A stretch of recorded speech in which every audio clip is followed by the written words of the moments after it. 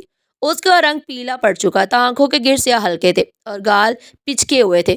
اسے دیکھ کر لگ رہا تھا جیسے وہ برسوں کی بیمار ہو۔ بھائی، اس کی آواز اتنی کمزور تھی کہ مشکل سے سنائی دی۔ میں اسے دیکھ کر پتھر کا ہو گیا۔ میرا دماغ اب بھی حقیقت کو جھٹلا رہا تھا۔ لیان، یہ کیا ڈرامہ ہے؟ میں غصے اور گھبراہٹ کے ملے جلے تاثرات سے چیخا۔ ریان کہاں ہے؟ تم لوگوں نے یہ فقیروں والا حلیہ کیوں بنا رکھا ہے؟ کیا کوئی ٹیکس کا چکر ہے یا کوئی پولیس سے چھپ رہے ہو؟ مجھے سچ بتاؤ۔ لیان دیوار کا سہارا لے کر وہیں دہلیز پر بیٹھ گئی۔ اس کی آنکھوں سے آنسو بہنے لگے، مگر ان میں آواز نہیں تھی۔ یہ خاموش آنسو تھے۔ آمینہ بھاگ کر اس کے پاس گئی۔ لیان، خدا کے لیے بتاؤ، کیا ہوا ہے؟ تم لوگ یہاں کیسے؟ لیان نے کانپتے ہاتھوں سے اپنا چہرہ چھپا لیا۔ بھائی، سب ختم ہو گیا۔ اس کی آواز ہچکیوں میں دب گئی۔ ہمارے پاس کچھ نہیں بچا، نہ گھر، نہ پیسہ، نہ کاروبار، نہ کچھ۔ میں آگے بڑھا اور اس کے کندھے سے پکڑ کر جھنجھوڑا۔ کیا مطلب ختم ہو گیا؟ کروڑوں کا کاروبار کہاں گیا؟ وہ گاڑیاں، وہ بنگلہ، وہ بینک بیلنس؟ ریان ایسا کچا کھلاڑی تو نہیں تھا۔ ضرور تم مجھ سے کچھ چھپا رہی ہو۔ بھائی، وہ ہسپتال میں ہے، لیان نے سسکتے ہوئے کہا۔ ہسپتال میں؟ میں ٹھٹک گیا۔ کون سا ہسپتال؟ پرائیویٹ وارڈ میں ہوں گے۔ یقیناً کس ڈاکٹر کی غفلت سے یہ حال ہوا ہے۔ میں ابھی جا کے کلاس لیتا ہوں ان کی۔ نہیں، لیان نے سر اٹھایا۔ اس کی آنکھوں میں ویرانی تھی۔ وہ سرکاری ہسپتال کی جنرل وارڈ میں، کیونکہ ہمارے پاس کچھ بھی نہیں ہے۔ یہ جملہ میرے کانوں میں گونجا۔ میرا تکبر، میرا امیر بہنوئی کا تصور، سب کچھ ایک لمحے میں چکناچور ہو گیا۔ کمرے میں گہرا سناٹا چھا گیا، ایسا سناٹا جو شور سے زیادہ خوفناک تھا۔ مجھے پہلی بار احساس ہوا کہ یہ گھر تعمیر کے لیے خالی نہیں کیا گیا، بلکہ یہ گھر ویران ہے۔ آمنہ لیان کے گلے لگ کر رونے لگی اور میں وہیں بت بنا کھڑا رہا۔ یہ سمجھنے سے قاصر تھا یہ حقیقت سرکاری ہسپتال۔ فرش پر میرے منہ سے یہ الفاظ کسی ہچکی کی طرح نکلے۔ میرے کانوں میں سائیں سائیں ہوئی۔ وہ ریان جو اپنی گاڑی پر خراج تک آنے پر ڈرائیور کی شامت لے آتا تھا، وہ فرش پر پڑا تھا۔ میں لڑکھڑاتے قدموں سے آگے بڑھا اور لیان کے کندھے تھام لیے۔ بخار سے تپ رہا تھا، یا شاید کمزوری تھی، وہ میرے ہاتھوں میں کپ کپا رہا تھا۔ یہ سب کیسے ہوا اور تم نے مجھے بتایا کیوں نہیں؟ میری آواز بلند ہو گئی، جس میں غصے سے زیادہ اپنی بے بسی کا ماتم تھا۔ لیان نے نظریں جھکا لی۔ 3 دن ہو گئے بھائی، انہیں شاید ہارٹ اٹیک ہوا تھا۔ گھر میں کچھ نہیں تھا، ایمبولینس کے پیسے بھی نہیں تھے۔ محلے والوں نے چندہ جمع کر کے انہیں ہسپتال پہنچایا۔ میں صدمے کی کیفیت میں تھی۔ بچوں کی طرف دھیان ہی نہ جا سکا۔ اس نے اپنی چھوٹی بہن کو اپنی طرف کھینچ کر کہا، زید، بچے کانپ رہے ہیں، انہیں شدید سردی لگ رہی ہے۔ آمنہ کی آواز بھر آئی۔ اس کی آنکھوں سے آنسو بچوں کی سروں پر گرتے جا رہے تھے۔ میں نے فوراً اپنا گرم کوٹ اتارا اور سعد کو پہنا دیا۔ وہ کوٹ اس کے چھوٹے سے وجود پر بہت بڑا تھا، لیکن اس کی آنکھوں میں جتنی شکر گزاری ابھری، اس نے میرے کلیجے کو مٹھی میں لے لیا۔ میری نظر کمرے کے کونے میں پڑے خالی برتنوں پر گئی۔ کھانا ویران لگ رہا تھا۔ میں نے خشک گلے سے پوچھا، بچوں نے کھانا کب کھایا تھا؟ کمرے میں موج جیسا سناٹا چھا گیا۔ لیان نے اپنے خشک ہونٹوں پر زبان پھیری اور کچھ نہ بولی۔ سعدیہ آہستہ سے سرگوشی کی۔ سعد نے آہستہ سے سرگوشی کی۔ کل رات امی نے چینی والا پانی پیا تھا، وہ بھی آج صبح سے کچھ نہیں کھایا۔ یہ الفاظ میرے منہ پر کسی تماچے کی طرح لگے۔ میں وہ زید جو اکثر ہوٹلوں میں ہزاروں کا کھانا ضائع کر کے بے فکری سے ٹپ دے کر آتا تھا، اور یہاں میرے بھانجے چینی والے پانی پر گزارا کرے تھے۔ میرے دل نے چاہا کہ زمین پھٹے اور میں اس میں سما جاؤں۔ میں نے کپ کپاتی آواز میں کہا، تم نے اسے یعنی ریان کو کیوں نہیں بلایا؟ اس نے تلخی سے ہنستے ہوئے کہا، بلایا تھا بھائی، وہ وہی ہسپتال میں موجود ہے، لیکن مدد کرنے کی بجائے وہاں بھی مجھ سے ہی مطالبہ کر رہا ہے۔ کہہ رہا ہے کہ ریان کی لاش پر جو خرچہ آ رہا ہے وہ میں کہیں سے لا کر دوں۔ وہ بار بار یہی کہہ رہا ہے۔ یہ سن کر میں پھٹ پڑا۔ میرا بہنوئی زندگی اور موت کی کشمکش میں ہے اور وہ تم سے پیسے مانگ رہا ہے؟ میں نے جیب سے اپنا والیٹ نکالا اور کہا، یہ لو، یہ تمہارا حق ہے، فوراً دوائیاں لو، بچوں کو گاڑی میں بٹھاؤ۔ لیکن لیان نے مجھ سے نظریں نہیں ملائی۔ اس کی خاموشی مجھے کاٹ رہی تھی۔ میں گاڑی ڈرائیو کر رہا تھا، لیکن میری آنکھوں کے آگے دھند چھائی ہوئی تھی۔ ہسپتال کے راستے میں آخر وہ سوال میرے سینے میں خنجر کی طرح اٹھا، لیان ایک بات بتا۔ میری آواز بھاری ہو گئی۔ تمہارے پاس میرا نمبر تھا، تم جانتی تھی کہ اللہ نے مجھے بہت نوازا ہے۔ ایک فون کر دیتی تو میں سب کچھ چھوڑ کر آ جاتا۔ تم نے مجھے ایک بار بھی کیوں نہیں بتایا؟ کیا میں اتنا برا بھائی تھا؟ گاڑی میں خاموشی چھا گئی۔ لیان نے کھڑکی سے باہر دیکھتے ہوئے گہری سانس لی، اور پھر جب بولی تو اس کے لہجے میں جو درد تھا وہ میرے سینے پر ہتھوڑے کی طرح لگا۔ اس کے ہونٹوں سے وہ الفاظ پھسلے جس نے میرا سارا غرور توڑ دیا۔ بھائی، میں کس منہ سے اپنے بھائی سے مدد مانگتی؟